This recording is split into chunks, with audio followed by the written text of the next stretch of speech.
Alors on est parti, ce projet Leader, c'était vraiment de l'itinérance créée entre différentes communes, en partant de Gillette, Le Broc, Gatière, Carros, on remonte à Saint-Janet, Vence, et c'est la ceinture des Baous, Tourette-sur-Loup et Corsegoule.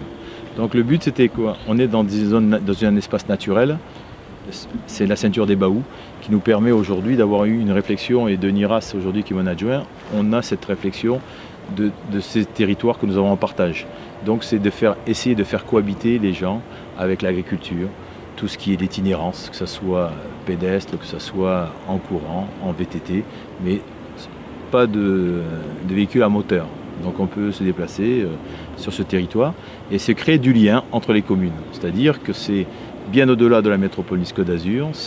Là on est sur 2 EPCI qui sont la métropole et la CASA. Donc c'est créer ce lien avec mes différents collègues et mes différentes communes qui ont adhéré complètement à ce projet. Et c'est vraiment quelque chose d'exceptionnel et c'est une première aussi. Et nous, on aime bien être les premiers à Saint-Janet. Ce qui se passe, c'est que nous, on a commencé à étudier notre petit problème avec notre comité consultatif sur notre commune et puis on s'est aperçu en fait que notre territoire il est plus vaste que ça et qu'on avait intérêt à se fédérer.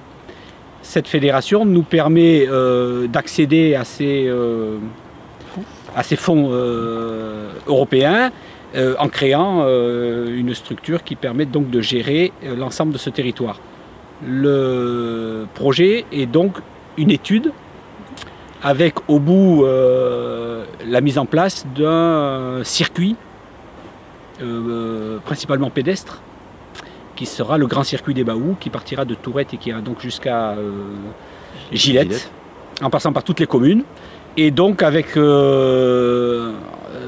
pour cela, une étude du patrimoine, des sentiers existants, de l'activité économique, d'essayer d'avoir autour de cet engouement qu'on a pour cet espace naturel, une activité qui ait des retombées économiques pour les citoyens.